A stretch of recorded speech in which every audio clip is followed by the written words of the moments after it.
Ficha 20, lámina 45. Estamos viendo la ciudad sagrada por excelencia.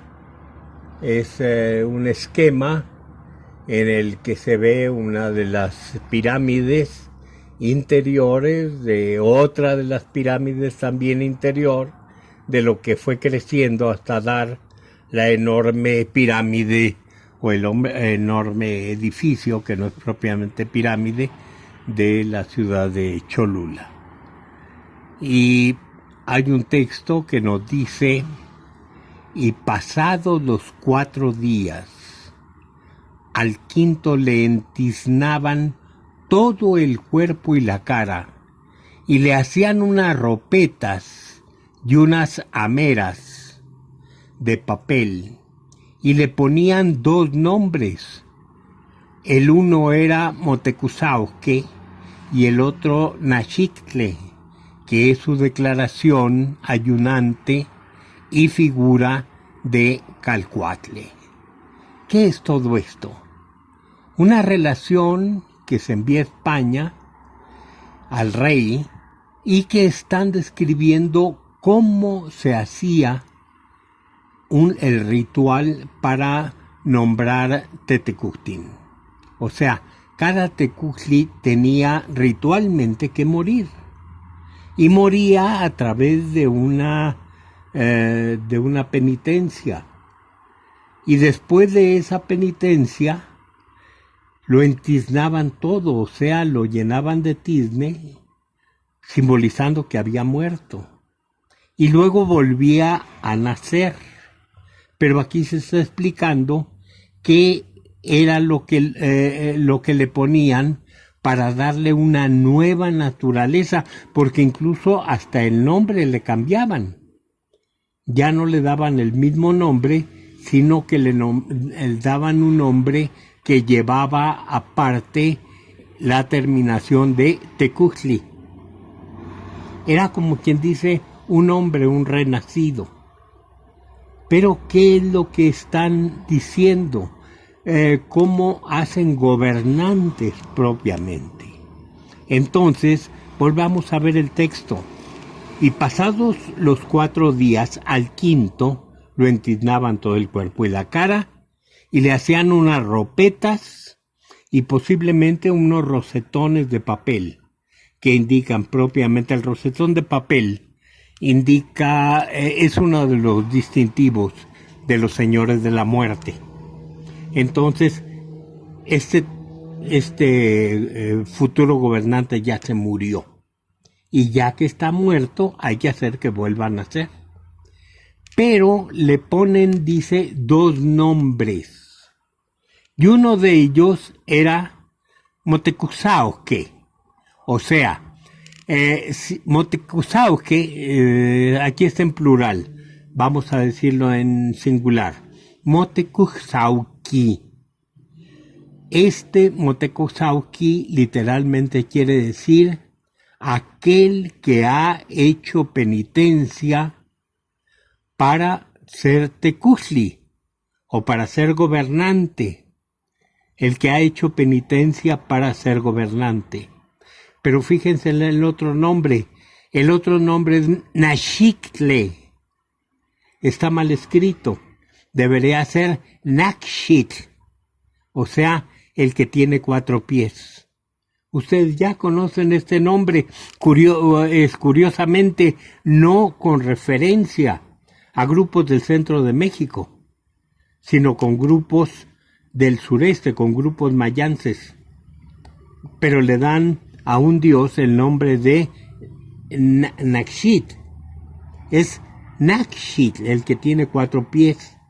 Y aquí dice que es su declaración, o sea que es uno de los nombres de ayunante de la figura de Quetzalcóatl, que aquí se escribe nada más Calcuatle.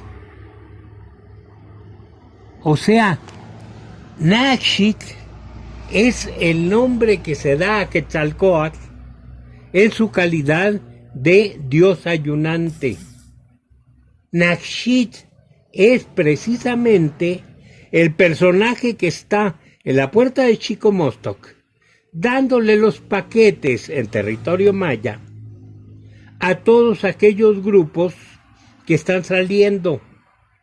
El paquete donde va su herencia, su lengua, su profesión, sus objetos sagrados, su gobierno, su fundamentación de gobierno. Entonces, obviamente, tenemos que pensar en Cholula como el lugar donde iban de otras partes a practicar el rito para convertirse en gobernantes. Y entonces esto lo tenemos en las fuentes, nos dicen, iban a Cholula, allá cada gran ciudad tenía su propio templo, por eso Cholula tenía tantos templos, y en ese lugar se practicaba un rito. Pero ¿cómo era este rito? Era el rito no nada más de que mataban a un señor para convertirlo en gobernante, sino que le hacían otro ritual, en el que le perforaban la nariz, ya sea en el tabique, ya sea en las aletillas laterales. Lo cierto es que esa perforación se la hacían para que ahí se pusiera una joya especial que era uno de los distintivos del gobernante. Pero al mismo tiempo, el ritual que se describe en las fuentes, dice que eso se hacía con un hueso de jaguar y con una uña de águila. O sea, están reuniendo de un lado el cielo y de otro lado la tierra para hacer esa comunicación que hace la perforación que llevará la joya. Y entonces nos vamos a las fuentes no documentales, sino a las fuentes de pictografías. Y en estas pictografías tenemos, en primer lugar, una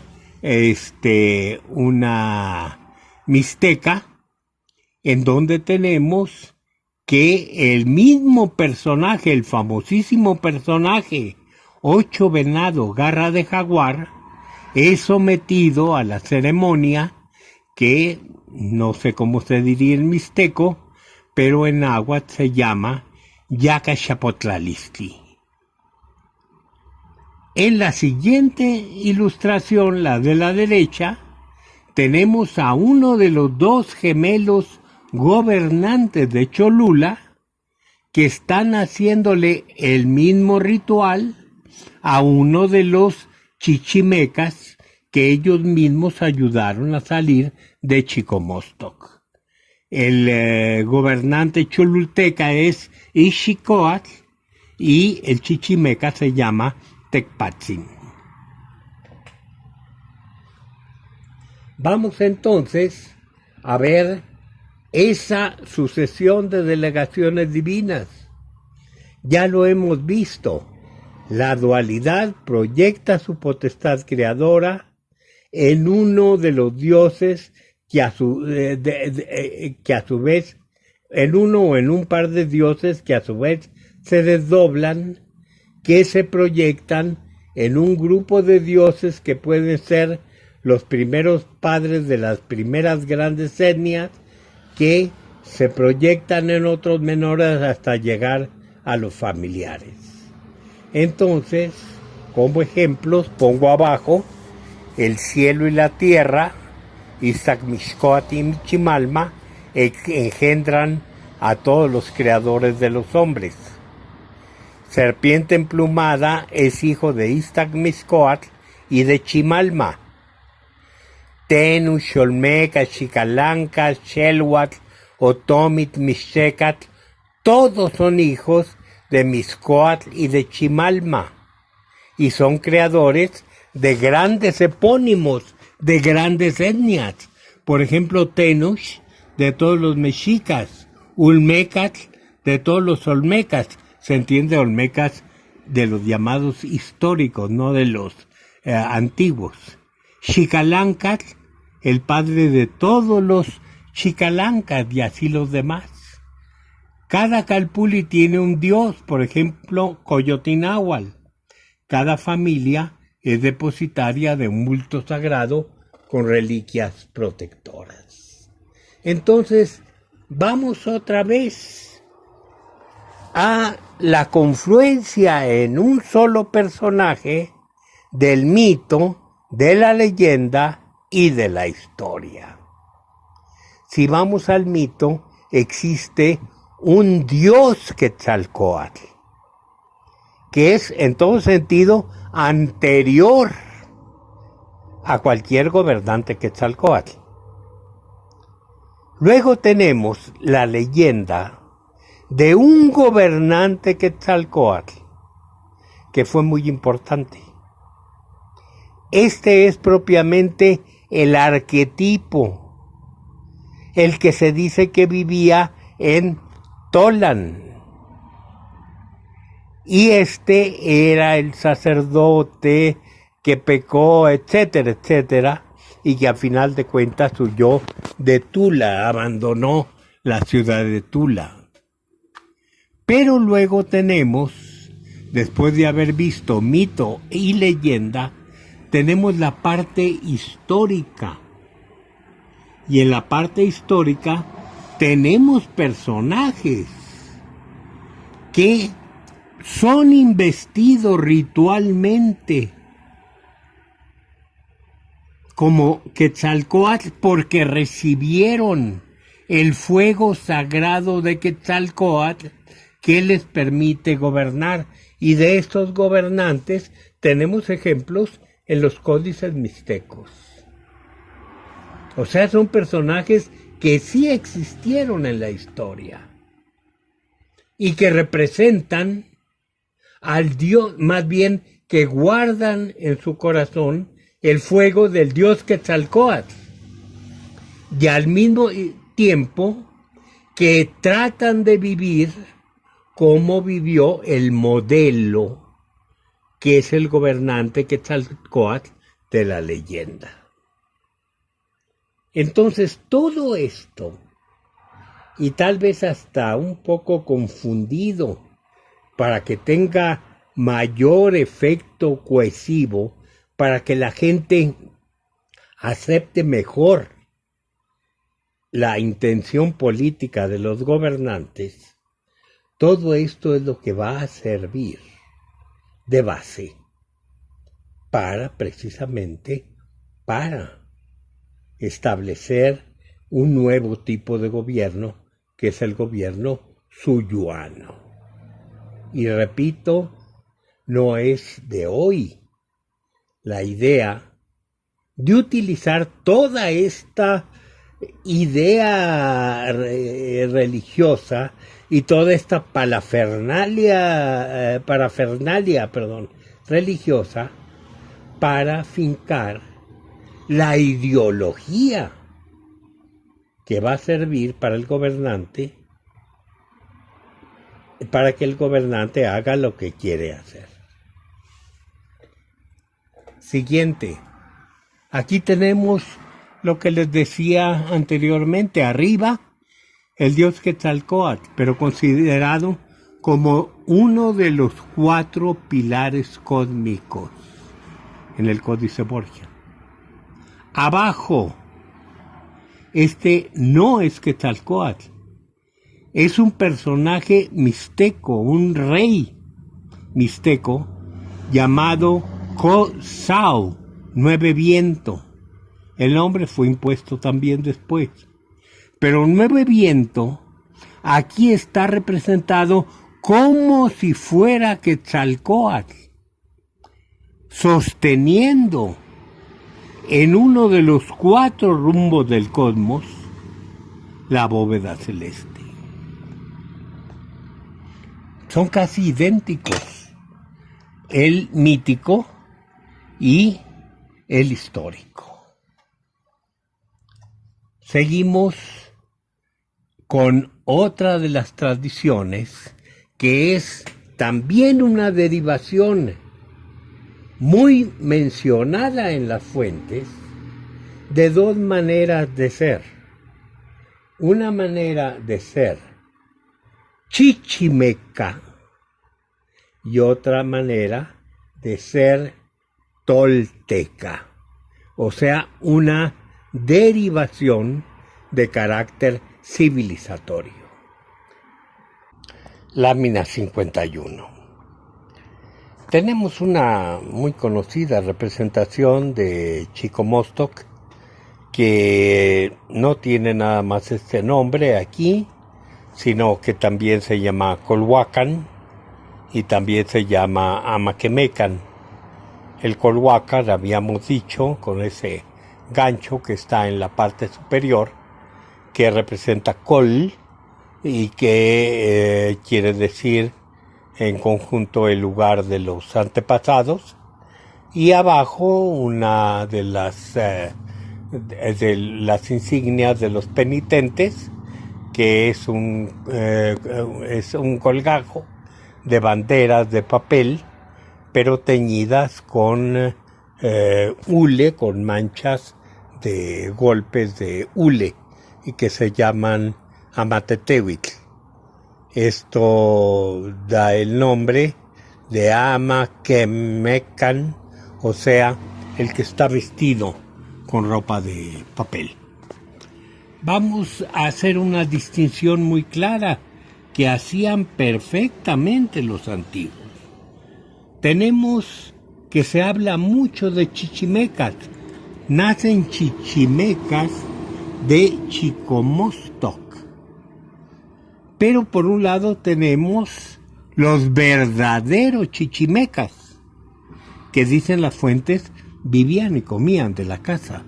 O sea, pueblos que todavía no practican la agricultura y que aquí estamos señalándolos en tres pequeños dibujos del Códice Florentino, en uno de ellos con las actividades cinegéticas.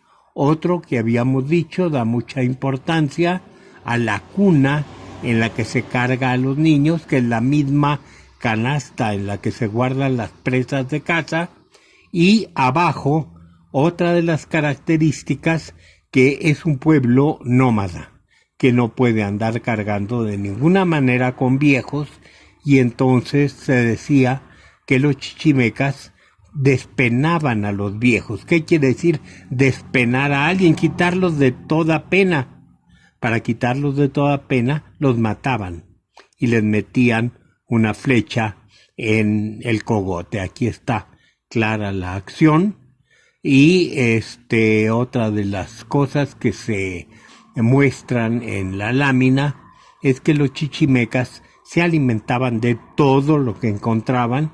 Obviamente era un pueblo nómada que vivía de la caza y la recolección y sabía todo aquello que podía comerse, entre ellos cosas que no acostumbraban a comer los agricultores, e incluso a las que los agricultores tenían asco. Entonces, estos son los verdaderos chichimecas, los que existen en la actualidad. Pero por otro lado, tenemos a los chichimecas míticos, y todos los pueblos que salieron de Chico Mostoc, según ellos, hablan de que llegaron como chichimecas, como hombres que vivían de la caza, pero que después se toltequizaron. Y la lámina aquí es muy clara. Aquí ya en la lámina de arriba, en el dibujo de arriba, están ya construyendo. Son pueblos sedentarios, son pueblos que cultivan la tierra. A la derecha tienen una milpa. Entonces, tenemos que ver la diferencia de estos dos tipos de chichimecas. Los que son propiamente chichimecas y los que presumen de su origen chichimeca.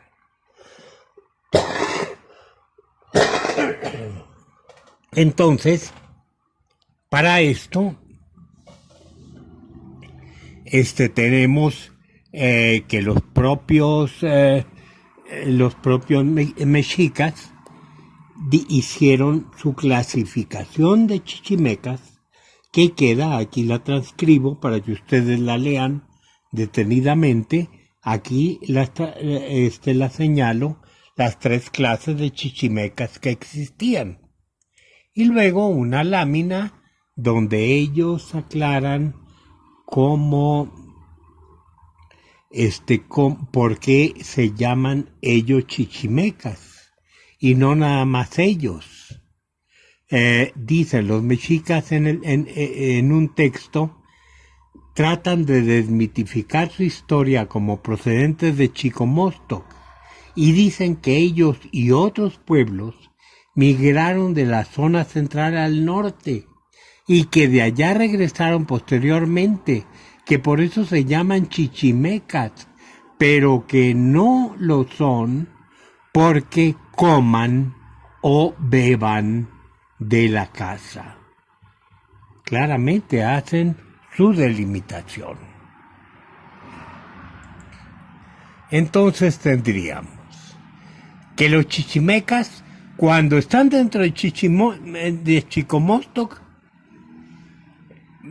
que son chichimecas cuando están dentro de Chicomostoc, salen de la montaña, aprenden a hablar. Esto es muy curioso.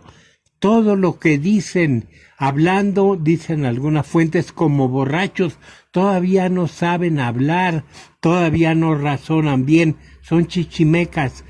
Otras fuentes dicen que aprenden a comer maíz, luego obtienen su profesión, misión, viajan pobres y desnudos, luchan contra los enemigos, toman posesión de la tierra e inician vida ordenada, y aquí ya no son chichimecas, y aquí son toltecas.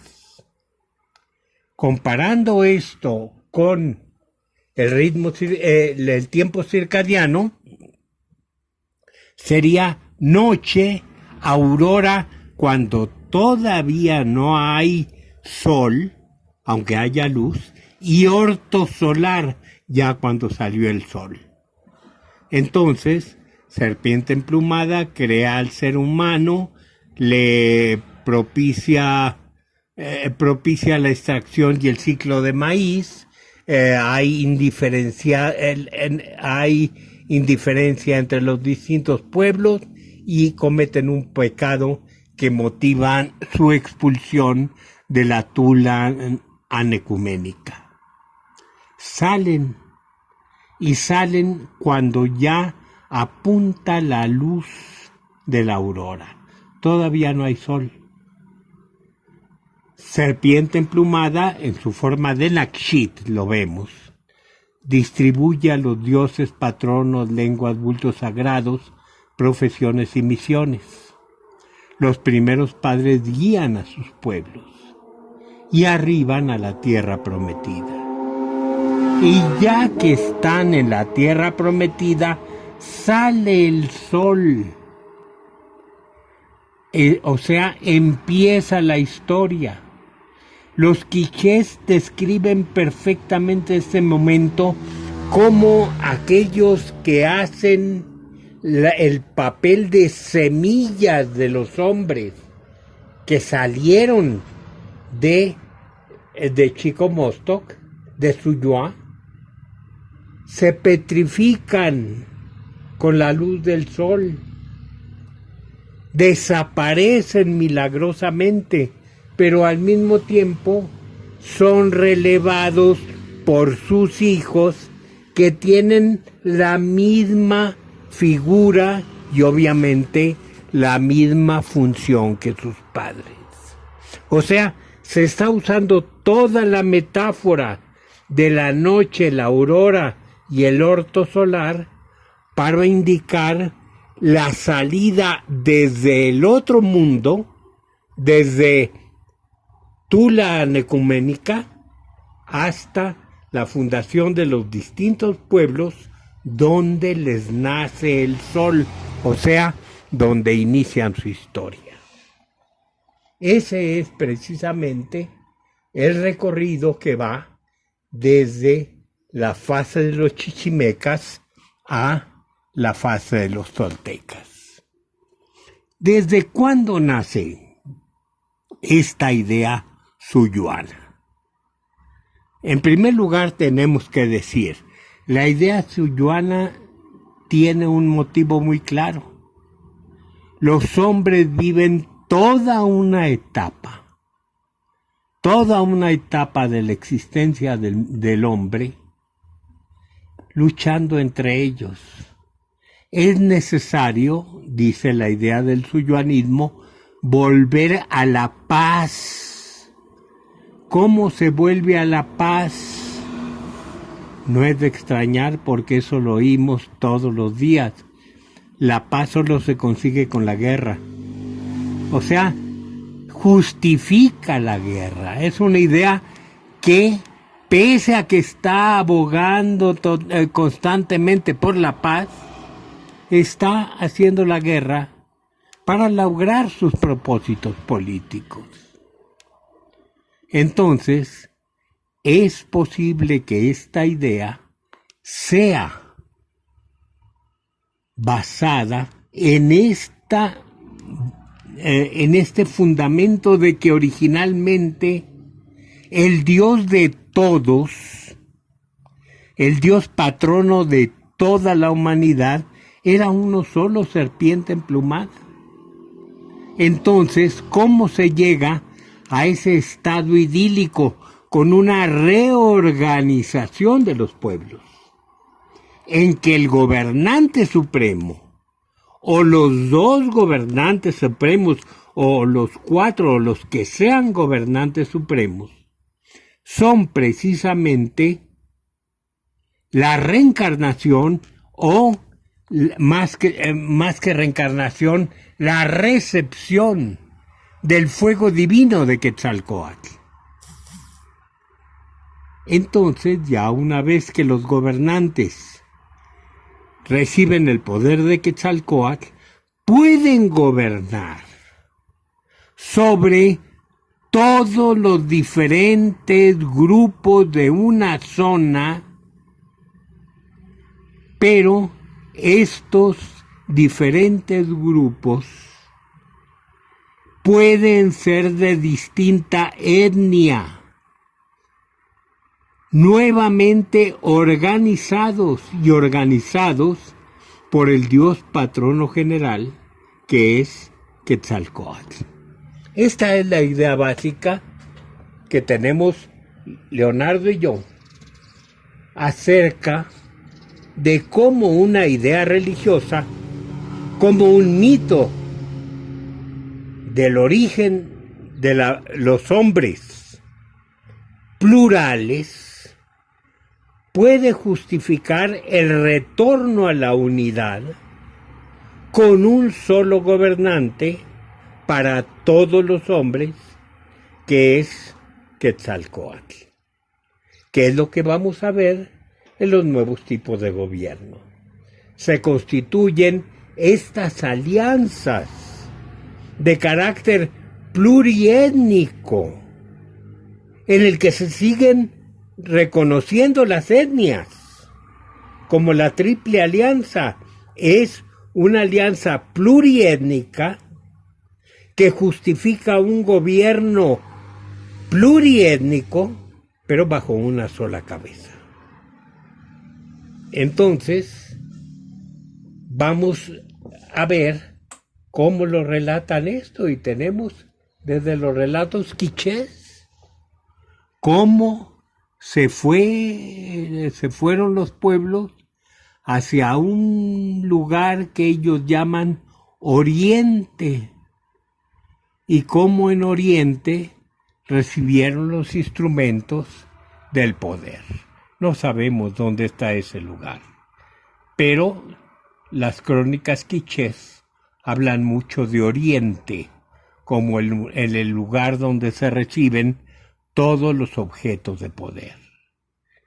Luego tenemos en otra lámina cómo realmente sí hay ingresos de personas extrañas que vienen con nuevas ideas, nuevas modas, nuevos cortes de pelo, este uso de bigote que se ve aquí y que señalan las fuentes.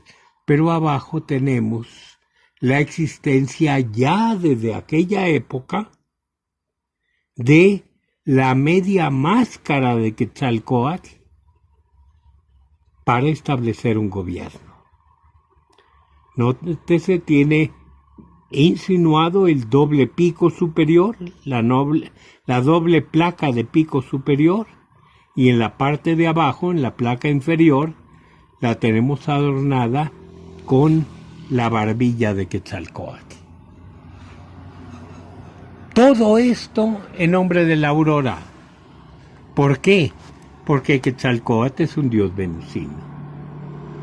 Y al ser un dios venusino, tiene que justificarse la guerra como la guerra que lleva la paz en los momentos en que un dios venusino está gobernando el mundo de carácter, con un carácter de acción militar.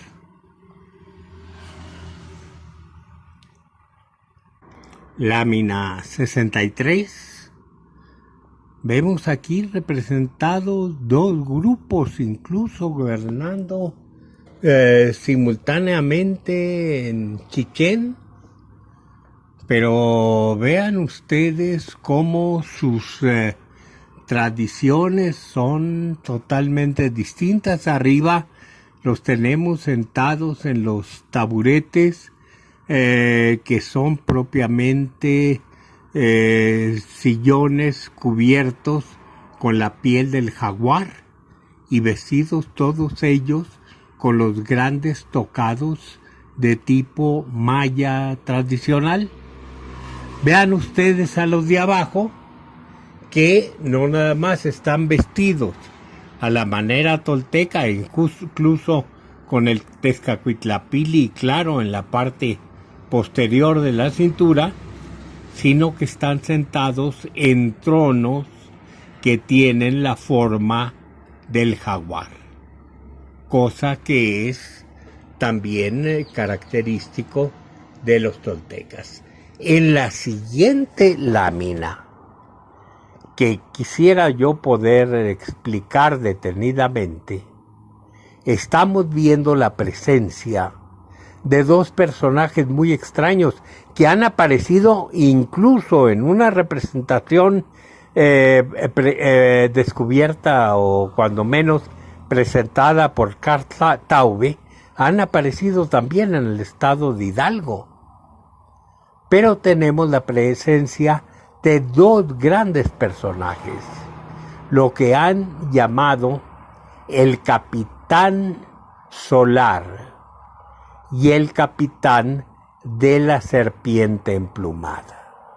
Al parecer, dos jefes militares de los pueblos de Chichén.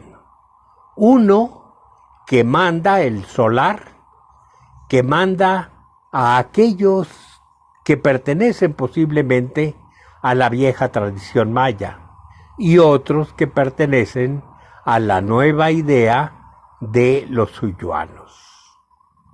Abajo tenemos, en medio más bien, y abajo tenemos dos representaciones más en donde aparecen en conjunto los dos personajes. De un lado el Solar y del otro el Capitán Serpiente Emplumada. Esto lamentablemente no se ha estudiado todo lo que se debiera hacerse una investigación profunda a partir de estos dos personajes. Esto lo vamos a ver en otros pueblos en donde se acentúa la idea de Chicomostoc, arriba en un códice mixteco, en donde Chicomostoc es representado con 7 úteros, 6 en forma de letra omega y uno en forma de gran útero que está colocado en la esquina. En la parte de abajo pasamos a Michoacán, entre tarascos. Cómo está hablándoles el gran personaje Tariacuri, propiamente el fundador de la unión de los tarascos, del gran reino tarascos, cómo les está hablando a su hijo y a sus dos sobrinos, diciéndoles que él ya no va a alcanzar a ver esto, pero cómo deben fundar toda la unidad a partir precisamente de una concepción de una triple alianza de 3 capitales. O sea, es la misma idea que vamos a encontrar en el centro de México. Si pasamos a Oaxaca, vamos a encontrar esta misma idea en la parte superior, Dios del cielo y Dios de la tierra, o sea, la dualidad que están dándole a cada gobernante, en este caso a un gobernante zapoteco, le están dando todos los atributos, todos los objetos para que gobierne en su nombre. Y cómo después de recibirlos y ya vestido como Quetzalcóatl, este personaje baja del cielo, después del ritual, baja del cielo escoltado por 2 seres que cargan en su espalda sendos templos, uno de ellos un templo solar a la derecha, el otro el templo que está representado por una figura humana, la cabeza de una figura humana, y cómo baja y se establece sobre la tierra. Y la misma idea, pero en este caso Dios Padre y Diosa Madre, representados ambos con el nombre de Uno Venado, que era su nombre, cómo baja el personaje central ya vestido de Quetzalcóatl por todo el camino por el que ascendió para llegar al cielo y del que bajará para gobernar el mundo. La constitución de los regímenes suyuanos. ¿Dónde se da esta idea de alianzas? En Tula, Teotihuacán posiblemente, Tenochtitlan, Cacastla, Cholula, que ahí también tenemos esta idea de 2 pueblos que están gobernando juntos, uno en representación de la temporada de secas y otro de la temporada de lluvias posiblemente, en Tzintzuntzan y Huatzio-Pátzcuaro, en Xochicalco y en Tilantongo, Oaxaca, en donde precisamente el gobernante que quiere llevar a la conclusión esta gran alianza de los mixtecos es 8 venado, garras de jaguar. Y por otro lado, tendríamos en Yucatán la triple alianza Uxmal, Mayapán, Chichén Itzá, y los sitios en donde aparece esta influencia que vimos con la media máscara de Quetzalcóatl, altar de sacrificios y ceibal, y en los altos de Guatemala con la unión de las ciudades de Yacahuitz, Tzamenev y Parachoné. O sea, en algunos lados triunfan, en otros fracasan la triple alianza, o las alianzas en general de carácter cosmológico, de opuestos complementarios, pero de todos modos vemos la idea de la necesidad de rebasar el fundamento de la sangre para establecer una idea de conjunto, una idea territorial. Esto lo tenemos representado en Cholula, con esta unión de los distintos gobernantes integrando un solo gobierno.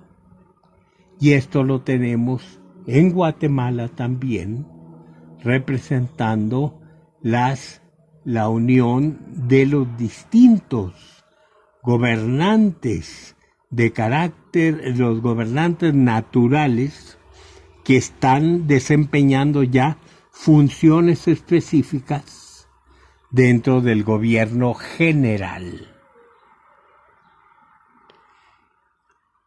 Después de esto, quiero mostrar a ustedes un texto. No voy a leerlo aquí, dada su extensión, pero quiero que lo lean detenidamente, muy detenidamente, en sus casas, porque se trata evidentemente de un claro ejemplo del carácter, de la conversión de pueblos que están regidos por gobernantes naturales y que caen en las redes de un señor poderoso que los emboleta y los con promesas los somete al régimen de carácter, al nuevo régimen de carácter territorial. Lean ustedes esto, cómo pueblos distintos están gobernando por sus gobernantes de su etnia. Cómo estos pueblos gobernados por sus gobernantes de etnia pierden a sus gobernantes propiamente, porque un señor les ofrece un gran hueso en el gobierno general.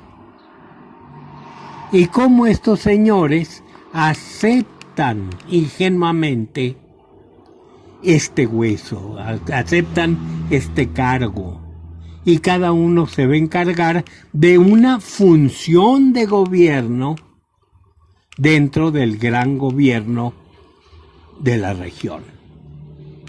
Después de que ya lo aceptaron, se dan cuenta de que tienen que ir a desempeñar su cargo al palacio, o sea, de que son sustraídos a su gente. Y que en esta sustracción ya propiamente pasan a ser funcionarios dependientes.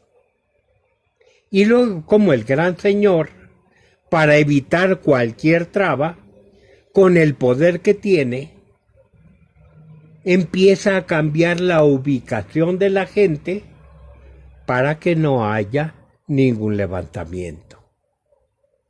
Creo que es un texto verdaderamente valioso porque es hasta ahora el único que nos explica cómo se daba en la práctica esta transformación de los señores naturales, o sea, de los de sangre, en señores secundarios en el gobierno territorial.